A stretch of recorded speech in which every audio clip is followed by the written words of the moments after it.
Assalamualaikum warahmatullahi wabarakatuh. Waalaikumsalam warahmatullahi wabarakatuh. Alhamdulillahirabbil alamin. Wassalatu wassalamu ala sayyidina Muhammad, sayyidil anbiya'i wal mursalin wa ala alihi washabihi ajmain. Pemirsa TVRI Jawa Timur yang dimuliakan oleh Allah, alhamdulillah hari ini kita sudah masuk di hari yang ke-10. Artinya juga 10 yang pertama kita hadapi bulan Ramadan kali ini. Tentunya rahmat Allah selalu menyertai kita. Semoga amalan-amalan kita dan hajat kita diterima oleh Allah Subhanahu wa taala. Amin ya rabbal alamin. Pemirsa TVRI Jawa Timur, saya Reza Tahir akan menemani Anda sampai nanti jelang maghrib.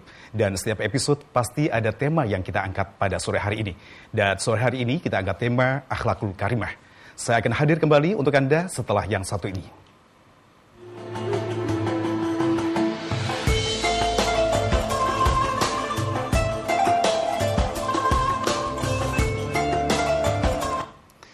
Pemirsa TVRI Jawa Timur, kita kembali lagi di Gemar Ramadan dan tentunya saat ini kita menghadapi musibah yang harus kita hadapi bersama, yakni COVID-19. Dengan harapan, dengan niatan yang baik, kita tentunya akan bisa menghasilkan hal yang terbaik pula untuk kita. Karena itu, rasa syukur yang sangat dalam tentunya perlu kita lakukan. Kalau kita mensyukuri nikmat Allah, niscaya Allah nanti akan bisa memberikan nikmat tambah. Apabila tidak mensyukuri, niscaya nanti akan mendapatkan siksa teramat pedih. Pada kesempatan kali ini kita akan mengangkat tema Akhlakul Karimah dengan salah satu narasumber kita yang siap untuk bisa memberikan pencerahan pada kita di sore hari ini. Beliau adalah Guru Besar Fakultas Pertanian UPN Veteran Jawa Timur. Beliau adalah Profesor Dr. Insinyur Syarif Imam Hidayat yang siap untuk bisa memberikan pencerahan pada kita. Segera saja kita akan sapa beliau. Assalamualaikum, Prof. Waalaikumsalam warahmatullahi wabarakatuh. Apa kabar, Prof? Alhamdulillah baik, Mas Reza. Iya, baik. Banyak sekali hal yang disiapkan di bulan Ramadan ini. Bagaimana dengan keadaan kampus saat ini dengan model daring dan lain sebagainya? Apakah dilakukan seperti itu, Prof? Ya, betul. Jadi kuliah memang dilakukan secara daring.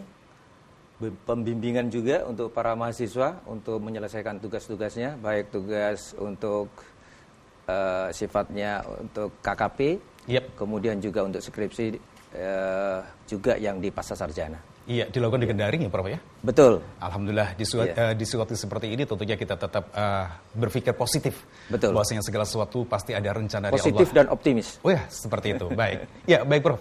Terkait dengan tema kita pada sore hari ini adalah Akhlakul Karimah. Ada beberapa hal yang nanti akan kami sampaikan. Saya sampaikan pertanyaan-pertanyaan dan sekaligus nanti kita juga akan memberikan kesempatan pada pemirsa TVRI Jawa Timur yang siap untuk bisa nanti telepon di sini di 0315678216. Nah, pertanyaan saya pertama, apa sebenarnya Akhlakul Karimah, Prof? Dan apakah ada bedanya akhlak, kemudian etika, dan juga moral? Pertama saya ingin sampaikan perbedaan istilah-istilah itu. Etika itu adalah satu tatanan untuk dijadikan satu pedoman perilaku yang biasanya etika ini dikaitkan dengan ilmu maupun filsafat. Makanya etika ini kemudian menjadi cabang filsafat. Standarnya adalah akal manusia. Baik. Jadi perbuatan baik buruk itu standarnya adalah akal manusia. Kemudian yang kedua, moral. Moral itu adalah sama tadi dengan standar perilaku, tetapi nilai-nilainya ini berpedoman kepada kebiasaan, pada common sense, pada satu budaya masyarakat tertentu. Sehingga baik buruknya ini sangat tergantung kepada masyarakat, pada masyarakat setempat. Kemudian akhlak. Akhlak ini jamak daripada khuluq, perangai, budi pekerti. Kalau saya bisa katakan juga akhlak ini sesungguhnya lebih luas ya cakupannya. Karena apa? Sesungguhnya yang membedakan antara etika, moral dan akhlak ini, di dalam perspektif Islam, akhlak ini sumbernya adalah Al-Quran dan Al-Hadis. Sehingga baik buruknya tindakan, perbuatan seseorang itu disandarkan kepada Al-Quran maupun hadis. Selama itu sama dengan Al-Quran dan hadis, itu menjadi baik. Kalau tidak sama, menjadi buruk. Dan itu harus kita hindari. Saya kira demikian. Baik. Nah sekarang Prof, bisa diberikan contoh misalnya, bentuk aktivitas atau tindakan real implementasi akhlak ya, menghadapi COVID-19 ini sebagai warga negara, terlebih kita sebagai umat muslim gitu. Oh iya. Kita sekarang dihadapkan dengan pandemi COVID-19. Betul. Iya. Untuk dunia ini, termasuk di negara kita Indonesia. Saya ingin katakan bahwa yang pertama, kita sebagai warga negara hendaknya menjadi warga negara yang baik, good citizen. Dalam arti dia harus hidup bersih, dia harus bersih sehat, dia harus tangguh, dia harus memiliki ketahanan yang cukup sehingga dia bisa membela negaranya, dia bangga terhadap bangsa dan negaranya. Kapan itu bisa dilakukan? Kalau kemudian dia membekali, membentengi dirinya dengan sifat-sifat yang baik. Kemudian membentengi dirinya dengan kesehatan jasmani yang prima. Tentu ketangguhan ini tidak hanya ditentukan oleh sifat lahiriah, tetapi juga batiniah. Sehingga moral, kemudian juga karakter, akhlak itu menjadi kata kunci, menjadi good citizen. Lahir batin menjadi manusia Indonesia yang seutuhnya. Kemudian yang kedua, sebagai warga masyarakat. Kalau boleh saya katakan, ini dengan satu kata kunci, deritamu deritaku. Iya. Artinya begini, saya ingin katakan sebagai warga masyarakat mestinya harus care, peduli. Kalau kemudian pemerintah sudah memberikan aturan-aturan SOP yang jelas kaitan dengan COVID-19 ini, tentunya sebagai warga masyarakat dia harus peduli. Kalau kemudian dia melanggar, yang rugi itu bukan hanya dirinya, tetapi juga masyarakat secara luas. Kemudian juga bagaimana dia bisa memberikan kontribusi yang real di dalam kehidupan masyarakatnya, baik dari keluarga, kemudian di tingkat RT, RW, dan seterusnya sampai di tingkat nasional. Kemudian yang terakhir, sebagai umat muslim. Sebagai umat muslim, menurut saya, kita hendaknya bisa menjadi umat yang pertama tawadu, rendah hati. Rendah hati. Ya. Yang kedua, menghadapi pandemi ini ta'awun, saling tolong, menolong, saling membantu dengan sesama. Kemudian yang ketiga, tasamu, toleran. Jadi ketiga kata kunci ini menurut saya, tawadu, rendah hati, kemudian juga saling menolong, saling membantu, kemudian juga toleran. Apa yang diderita, apa yang dialami oleh orang lain, hendaknya kita juga merasa bahwa sesungguhnya itu adalah bagian daripada umat ini secara keseluruhan. Umat Islam harus tampil di garis depan untuk memberikan satu contoh tauladan yang baik. Sehingga amar ma'ruf nahi munkar itu akan tercipta di sana. Baldatun thayyibatun wa rabbun ghafur. Menjadi masyarakat yang betul-betul menjadi masyarakat yang aman, damai. Kemudian secara lahiriah dan batiniah dia juga memberikan kontribusi real. Kalau dia memiliki ilmu dengan ilmunya. Kalau dia memiliki harta dengan hartanya.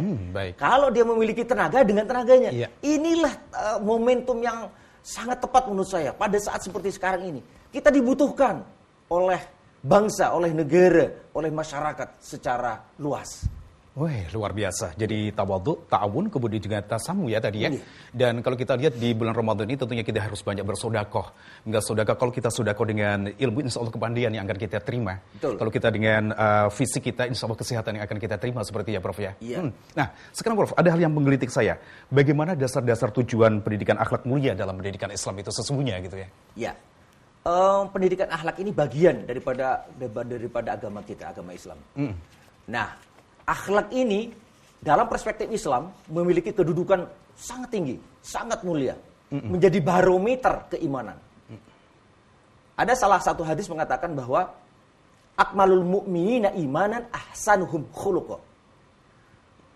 Orang mukmin yang paling baik, yang paling baik adalah keimanannya, adalah ukurannya akhlaknya. Baik. Yang paling mulia keimanan seseorang itu karena akhlaknya. Baik. Nah, sebagaimana Rasulullah menyatakan bahwa aku diutus ini untuk menyempurnakan akhlak yang mulia. Innama bu'istu li'tamima makarimal akhlak. Nah, ini betapa akhlak ini menjadi tolok ukur, menjadi barometer. Percuma kita memiliki gelar sederet panjangnya, kemudian juga harta yang begitu banyak dan luasnya, tetapi kemudian kita tidak memiliki akhlakul karimah dalam hal ini. Akhlak yang terpuji, akhlak yang senantiasa bersandarkan kepada Al-Quran dan Al-Hadis, itu tidak akan memberikan makna, tidak akan memberikan nilai, dan tidak akan memberikan efek apapun terhadap kehidupan dirinya, terhadap kehidupan masyarakat, bangsa, apalagi nantinya di hadapan Allah Subhanahu wa taala. Innama bu'istu liutammima makarimal akhlak tadi. Ya. Sungguh aku diutus di bumi ini untuk menyemburkan budi pekerti yang mulia seperti itu ya. Jadi teladan Rasulullah itu perlu kita sikapi dengan baik ya. Oke, baik. Prof, ada hal lagi. Apakah akhlak yang baik itu didapat dengan cara bawaan atau fitrah? Ataukah dengan dipelajari dan dilatih dengan usaha yang keras seperti itu? Ya. Begini. Kalau kita bicara tentang karakter sifat seseorang itu dibentuk, disusun oleh dua. Iya. Pertama, sumbangsihnya, kontribusinya dari gen. Gen ini diperoleh dari ayahnya, ibunya, orang tuanya. Kemudian setelah ini lahir, maka anak ini akan dipengaruhi oleh juga lingkungannya. Maka dua faktor ini akan sangat mempengaruhi karakter orang, karakter anak, karakter individu. Iya. Nah, ada orang mengatakan bahwa meskipun dia itu sudah dilahirkan dengan dari ayahnya yang sudah bagus, baik, kualitasnya baik, ibunya bagus, tetapi karena dia di lingkungan, hidupnya di lingkungan yang kurang baik, maka tidak jarang kemudian anak ini tumbuh menjadi anak yang kurang baik akhlaknya. Untuk itu maka ini secara paralel, secara simultan bahwa gen dari sifat-sifat dari ayah ibunya akan menurun kepada anaknya, tetapi di sisi yang lain lingkungan ini juga harus dijaga. Betul. Lingkungan yang baik akan memberikan kontribusi yang sangat real, akan memberikan warna kepada anak ini. Ya. Anak ini mau menjadi hijau, menjadi merah, lingkungan sekolah, lingkungan tetangga, lingkungan perumahan, lingkungan kerja. Banyak sekarang anak ini kemudian terjerumus narkoba dan segala macam ini karena dia bergaul, bersahabat dengan anak-anak yang memang dia sukanya seperti itu. Na'udzubika min dzalik. Nah, untuk itu maka penjagaan ini harus dilakukan sejak dini dari rumah dan terus-menerus orang tua harus menjaganya, mengawasinya, membinanya, sekaligus tidak bosan-bosannya untuk memberikan nasihat-nasihat yang baik. Luar biasa. Baik, ketika kita bicara akhlakul karimah adalah hal yang mulia, akhlak yang terpuji atau yang juga disebut al-mahmudah, terpuji. Kemudian akhlak syayyi'ah, yakni buruk atau disebut dengan al-mazmumah. Nah, sekarang Prof, ada hal yang perlu saya tanyakan, contoh akhlakul karimah terhadap diri sendiri dan termasuk akhlakul karimah terhadap lingkungan itu seperti apa contohnya ya? Kira-kira. Saya ingin mengatakan bahwa begini, akhlak itu di dalam perspektif Islam paling tidak ada 3. Akhlak kepada Allah, akhlak kepada sesama, kepada makhluk, kemudian akhlak kepada lingkungan. Akhlak kepada Allah Subhanahu wa taala, kita harus tahu bahwa Allah Subhanahu wa taala yang menciptakan kita. Itu kita bisa lihat di dalam surat At-Tariq. Kemudian di dalam surat Al-Mu'minun. Kemudian di dalam surat At-Tin. Laqad khalaqal insana fi ahsani taqwim. Seharusnya itu menjadi pembelajaran bagi kita, menjadi bahan renungan agar kita menjadi orang yang sempurna. Baik, luar biasa Prof. Nanti kita akan lanjutkan lagi karena kita akan ikuti dulu jeda pariwara berikut ini. Baik. Baik pemirsa TVRI Jawa Timur, sekali lagi kita masih di Gemar Ramadan TVRI Jawa Timur untuk saat ini, dan kita masih bersama salah satu guru besar UPN Veteran Jawa Timur, beliau adalah Profesor Syarif Imam Hidayat tentunya, dan tema yang kita angkat kali ini adalah akhlakul karimah. Baik pemirsa TVRI Jawa Timur, nantinya saya juga akan bisa memberikan kesempatan untuk Anda untuk bisa bergabung di sini di 03156782216, tentunya dengan beberapa pertanyaan-pertanyaan yang nanti akan siap dijawab oleh narasumber kita yang siap untuk bisa memberikan pencerahan pada kita semuanya. Baik, sebelum penelpon nanti akan hadir di sini, Prof, ada hal yang kita sampaikan, kita yang ngobrolnya tadi sudah gayeng sekali, kemudian jelas dan lugas seperti itu, tentang akhlakul karimah seperti itu. Nah, sekarang satu hal lagi, metode strategi akhlak yang seperti apakah sih Prof, yang tentunya kita akan berikan kepada anak-anak kita gitu, seperti itu, sehingga nanti akan bisa memberikan warna tersendiri. Ya. Sebelum saya menjawab itu, saya akan melanjutkan sedikit. Boleh. Tadi kita sudah sampai di akhlak kepada Allah. Iya, baik. Kemudian akhlak kepada makhluk Ya, sesama. ya. Jadi ini meliputi kepada guru kita, kepada orang tua kita, kepada tetangga, kepada masyarakat. Di dalam Islam ini semuanya diatur. Iya. Bahkan suami istri itu juga diatur. Apa haknya suami? Apa haknya istri? Baik. Apa anak? Bagaimana kepada orang tua? Bagaimana seorang orang tua ini ketika dia mendidik anak dan seterusnya. Kemudian yang ketiga, akhlak kepada lingkungan. Kepada hewan, kepada tumbuhan dan seterusnya. Jadi Islam ini memberikan tuntunan, pedoman sebagai way of life kepada kita, bukan hanya untuk dirinya, tetapi juga kepada orang lain, kepada alam dan seterusnya. Jadi ada balas. Makanya kemudian bagaimana kita ini hidupnya dalam Islam itu dua. Bagaimana kita ini bahagia selamat dunia dan juga bahagia selamat untuk kehidupan akhirat. Prof, sebelum kita jawab pertanyaan saya, Ya. ternyata sudah ada panel yang ada di sini. Baik, segera saja kita sapa. Baik. Assalamualaikum. Waalaikumsalam. Baik, dengan Bapak siapa di mana Bapak? Ahmad Syaifuddin di Dusun Jati Tampir, Kecamatan Bagor, Kabupaten Nganjuk. Baik, Pak Ahmad Syaifuddin dari Nganjuk, langganan kita. Sehat Bapak? Sehat ya Pak? Sehat. Alhamdulillah. Pak, sekarang ada Prof. Syarif Imam Hidayat yang siap untuk bisa memberikan pencerahan pada Anda. Silakan pertanyaannya Pak. Pertanyaannya gini, bagaimana caranya agar orang lain bisa menyempurnakan akhlak di bulan suci Ramadan? Pertanyaan kedua, apakah artinya akhlakul karim? Begitu. Sekian, terima kasih dan wassalamualaikum. Waalaikumsalam warahmatullahi wabarakatuh. Pak Ahmad Syaifuddin dari Nganjuk. Tadi ada dua pertanyaan, Prof. Tapi yang jelas nomor 2 tadi sudah kita sampaikan. Mungkin beliau masih belum stay tune tadi ya. Gak apa-apa, Prof, untuk bisa langsung dijawab ya. Sekaligus nanti saya menjawab dari yang Mas Rizal tadi. Baik. Jadi ini bagaimana implementasinya ketika kita di bulan Ramadan ini? Saya kira gitu ya. Betul. Baik, begini Pak Syaifuddin ya. Pak Ahmad Syaifuddin dari Nganjuk. Dari Nganjuk. Apa yang kita lakukan ini sesungguhnya kalau kita di keluarga, kita akan dicontoh oleh anak kita. Kemudian anak kita akan mencontoh. Untuk itulah maka metode yang terbaik adalah dengan uswatun hasanah, dengan contoh yang baik. Untuk itu selaku orang tua mestinya memberikan contoh prakteknya kepada anak-anak.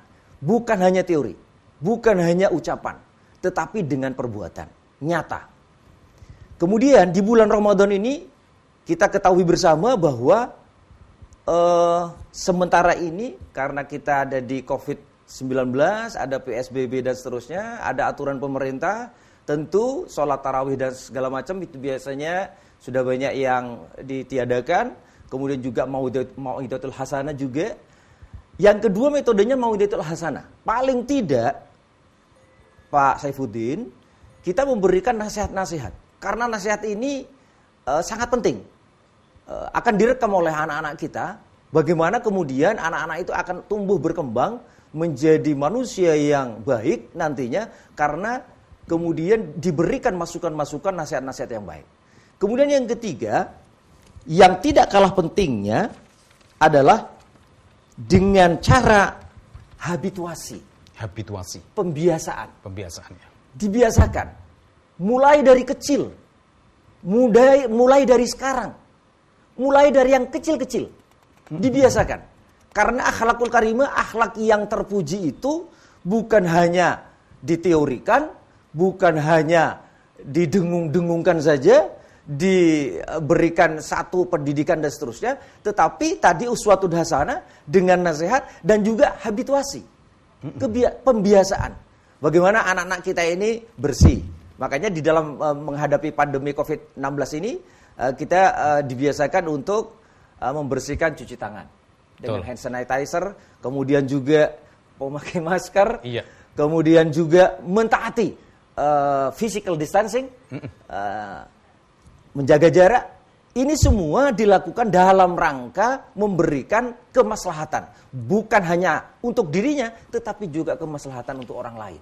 Karena kalau sehat dirinya, tetapi orang lain sakit, ini juga tidak memberikan maslahatan ini. Memberikan kemudaratan namanya. Betul, ya.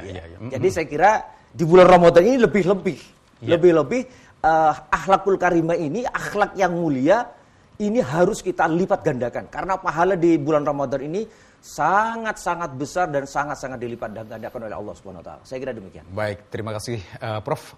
Penjabaran yang cukup luas kali ini. Saya kira Pak Ahmad Syahudin dari Nganjuk sudah puas dengan jawaban dari Prof. Tentunya. Dan baik, sekali lagi saya bisa memberikan kesempatan Anda kembali untuk bisa telepon di sini di 0315678216. Sekali lagi pemirsa TVRI Jawa Timur, rugi sekali kalau manfaat yang bisa Anda gunakan, bisa telepon di sini untuk bisa bertanya-tanya seputar dengan tema yang kita angkat kali ini adalah akhlakul karimah. Baik, saya sudah menunggu telepon di sini, Prof. Ya. Kiranya tadi perlu untuk penjelasan lebih lanjut tentang pertanyaan saya tadi ya, tentang metode strategi akhlak tadi itu ya. Ya. Pertama, menurut saya metode yang harus kita lakukan, kita mulai dari keluarga. Karena keluarga ini unit terkecil di masyarakat. Seorang ayah harus memberikan contoh teladan, uswatun hasanah kepada istrinya, kepada anaknya, dan anggota keluarga yang ada di rumahnya. Ku anfusakum wa ahlikum naro. Dengan contoh yang baik itu tentu saja anak-anak itu akan meniru. Demikian juga dengan tokoh masyarakat, kemudian tokoh agama, kemudian tokoh adat dan seterusnya. Ini juga harus memberikan contoh real sehingga orang tidak bertanya-tanya seperti apa sih. Padahal sebenarnya sangat simpel, sangat sederhana. Kita ini membuang sampah di tempatnya aja itu sudah akhlakul karimah. Begitu ya, Prof? Iya, ini yang paling simpel. Yang kadang-kala kita ini kurang care terhadap hal itu, kurang peduli. Kemudian dengan mau'idah hasanah. Mau'idah hasanah ini sekarang ini medianya sudah banyak. Mulai dari media sosial yang ini WhatsApp dan segala macam sudah bisa kita lakukan. Baik. Penasaran jawabannya. Tapi sudah ada penelpon lagi, Prof. Kita coba berikan kesempatan untuk penelpon yang satu ini. Assalamualaikum. Waalaikumsalam. Dengan Bapak siapa? Di mana, Bapak? Bapak Samsul dari Kediri. Bapak Samsul dari Kediri, Kota Tangguh, Pak ya? Siap ya, Pak ya? Assalamualaikum, Ustaz. Waalaikumsalam warahmatullahi wabarakatuh. Samsul. Mau bertanya dari Kediri, Bapak Samsul. Nggih. Akhlakul karimah selain dari Rasulullah sallallahu alaihi wasallam, nggih, yang perlu dicontohi lagi siapakah nabinya dan andai kata sahabat siapakah yang paling tersohor akhlakul karimah yang termasuk tercantum dalam Al-Quran. Sekian dan demikian. Assalamualaikum warahmatullahi wabarakatuh. Waalaikumsalam warahmatullahi wabarakatuh. Pak Samsul ya. Tadi kalau dikatakan bahwasanya Muhammad Rasulullah adalah salah satu contoh. Beliau bertanya siapa lagi di antara Nabi dan Rasul, kemudian sahabat siapa kira-kira seperti itu. Baik, terima kasih Pak Samsul dari Kediri. Semua Nabi dan Rasul insya Allah kita bisa jadikan contoh. Baik di dalam ketabahannya, kesabarannya, kemudian juga para sahabat, mulai Sayyidina Abu Bakar, Umar, Utsman, maupun Sayyidina Ali. Itu semuanya memberikan contoh yang terbaik. Dalam hal apa? Dalam hal hartanya, dalam hal ilmunya, dalam hal tenaganya, dalam hal memimpin, dan seterusnya, dan seterusnya. Tentu saja Nabi Rasul itu diutus oleh Allah sesuai dengan zamannya, pada umatnya pada saat itu. Tetapi saya yakin bahwa apa yang telah dirintis, apa yang telah disampaikan oleh para Nabi dan Rasul itu adalah hal-hal yang memang diajarkan oleh Allah Subhanahu wa taala untuk disampaikan kepada umatnya. Kemudian yang kedua, para tokoh Islam ini setelah para sahabat, ulama. Al-ulama warasatul anbiya. Para ulama itu adalah pewaris para nabi. Jadi orang-orang yang pandai di dalam agama ini, kemudian para ulama yang memang mengabdikan dirinya untuk perkembangan kemajuan agama Islam ini. Ambil contoh misalnya Al-Imamul Ghazali, itu kemudian juga para madhab yang 4, Imam Hambali, Imam Syafi'i, Imam Maliki, dan seterusnya, itu memiliki akhlak-akhlak yang mulia, akhlak yang luhur. Bahkan bagaimana beliau-beliau ini menghatamkan Al-Quran. Bagaimana kemudian sholat malam, sholat tahajud. Qiyam. Bagaimana, Kemudian bagaimana dia berzikir kepada Allah Subhanahu wa taala. Bagaimana juga ulama tasawuf.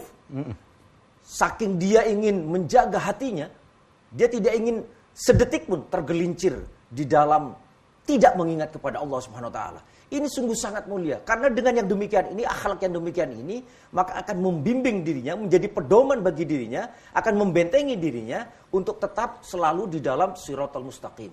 Nah, akhlak mulia ini tentu saja kita sebagai umat Islam, umat Nabi Muhammad SAW mencontoh Rasulullah Muhammad SAW. Karena sesungguhnya apa yang disampaikan, apa yang diperbuat, apa yang diizinkan oleh Rasulullah adalah semuanya sifatnya, karakternya adalah di dalam Al-Quran. Al-Quran itu adalah sifat Rasulullah SAW. Tidak ada yang disampaikan kecuali yang di dalam Al-Quran. Apa yang dicontohkan oleh Rasulullah? Kalau tidak berkenan Allah SWT pasti menegur melalui malaikat Jibril. Baik. Sehingga sifat maksum dari Rasulullah SAW ini akan terjaga. Inilah kemudian standar tolak ukur sebagai seorang umat Islam untuk bisa berperilaku, berpedoman dan memendomani bahwa Rasulullah SAW ini adalah contoh tauladan. Laqad kana fi Rasulillahi uswatun hasanah. Sungguh ada pada diri Rasulullah itu adalah contoh yang baik. Dan kita sebagai umatnya harus mencontoh itu. Karena siapa yang menjadi idola kita? Siapa yang menjadi contoh kita? Tidak lain adalah Rasulullah Muhammad SAW. Untuk itu maka ada adabnya juga, ada akhlaknya. Bagaimana kita akhlak ini kepada Rasulullah? Salah satunya kemudian kita ini melaksanakan seluruh sunnah-sunnahnya. Kemudian juga menjauhi apa yang dilarang. Kemudian juga senantiasa kita mengucapkan sholawat kepada beliau. Karena ini juga perintah dari Allah SWT untuk senantiasa kita ini bersolawat kepada Nabi. Masya Allah. Luar biasa ya. Yes. Selain Nabi, Rasulullah, kemudian Nabi-Nabi yang lain, jelasnya mereka orang-orang pilihan ya Prof ya. Iya. Dan termasuk tadi Sayyidina Abu Bakar, kemudian Utsman, kemudian Umar, kemudian Ali bin Abi Thalib. Seperti itu. Baik. Sekali lagi pemirsa TVRI Jawa Timur, kita berikan kesempatan Anda untuk bisa telepon di sini, bergabung di sini di 031 5678216. Dan tema yang kita angkat kali ini adalah akhlakul karimah. Tadi sudah beberapa penjelasan yang sudah disampaikan oleh Prof. Syarif Imam Hidayat kepada kita. Dan masih ada peluang untuk Anda untuk bisa telepon di sini. Ya, baik. Prof, iya. Kadang-kadang telepon itu saling berbenturan sehingga masuknya malah lebih sulit seperti itu. Tapi tidak ada salahnya. Saya penasaran tadi tentang masalah metode strategi tadi ya. Metode strategi lagi tentang masalah akhlak tadi dikatakan bahwasanya dimulai dari keluarga terlebih dahulu. Kemudian bisa dilanjutkan kemana lagi, Prof? Ya, tentu setelah keluarga menginjak kepada pendidikan. Nah, hendaknya setiap orang tua memilihkan kepada anaknya ini jenis, bentuk, kemudian juga tingkat pendidikan yang bukan hanya untuk keduniawian, tetapi juga untuk kemaslahatan, kebahagiaan, kehidupan untuk akhirat. Karena tujuan seorang Islam, seorang umat Muslim ini bukan hanya untuk kehidupan dunia, tetapi juga untuk kehidupan di akhirat. Untuk itu maka sangat ironis sekali kalau kemudian di zaman era seperti sekarang ini masih ada anak-anak kita ini yang berperilaku kurang baik karena kekurang pahaman, karena kekurang sadaran, karena kekurang pengetahuan agamanya. Mengaji saja barangkali belum bisa. Ini kan sangat ironis. Mestinya sementara les matematika, les bahasa Inggris dan seterusnya dilakukan dan dia mampu untuk membayar itu. Les privat malah. Tetapi menyekolahkan juga pada sekolah-sekolah yang full day school dan seterusnya. Sekolah yang terfavorit yang dengan biaya yang mahal. Harapannya adalah kualitasnya dan seterusnya. Tetapi lupa bahwa pendidikan agama ini menjadi dasar. Bahwa anak ini nanti akan besarnya menjadi apa? Dia akan seperti apa? Kalau kita ini lengah, kemudian kita ini lupa, lalai, tidak memberikan bekal agama yang cukup, maka pertumbuhan anak ini dikhawatirkan dia nanti akan terpengaruh oleh lingkungan tadi.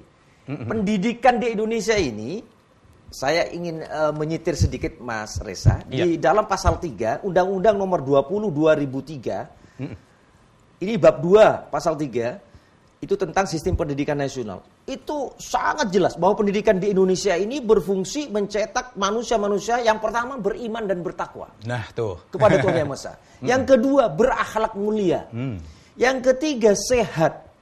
Kemudian berilmu, cakap, kreatif, mandiri, menjadi warga negara yang demokratis serta bertanggung jawab.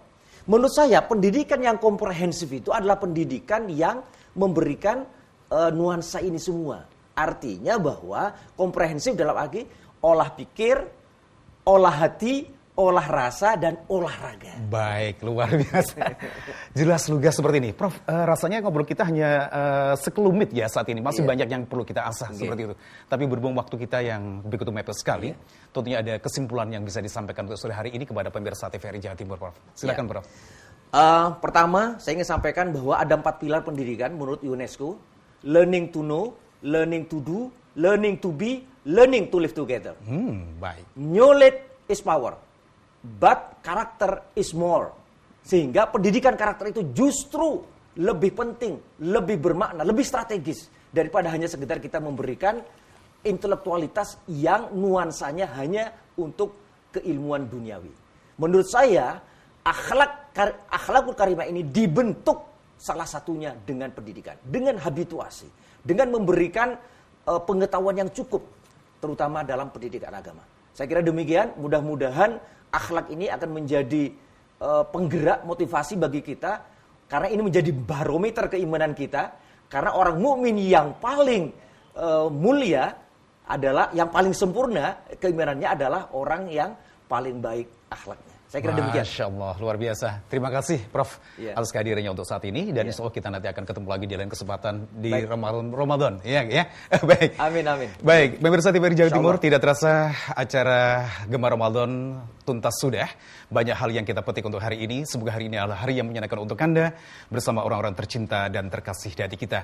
Dan sebentar lagi kita juga akan jelang adzan maghrib. Akhirnya saya Reza pamit di hadapan Anda. Terima kasih. Assalamualaikum warahmatullahi wabarakatuh. Waalaikumsalam warahmatullahi wabarakatuh.